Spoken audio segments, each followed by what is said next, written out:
easy, creamy watermelon and banana smoothie.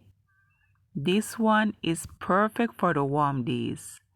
So if you want to see how I achieved this one, just keep on watching. And to my returning supporters, thank you guys so much.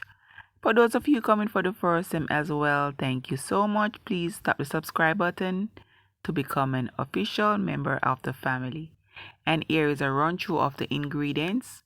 We have some ice cube, we have watermelon, we have frozen banana, evaporated milk.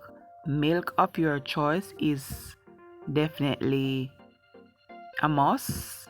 I'm using evaporated milk and I'm just going to pour everything in the blender, blend until smooth. So see you guys in another video. Please like the video, share, drop me a comment below, and I'll catch you in another upload. Bye for now. Continue watching, guys.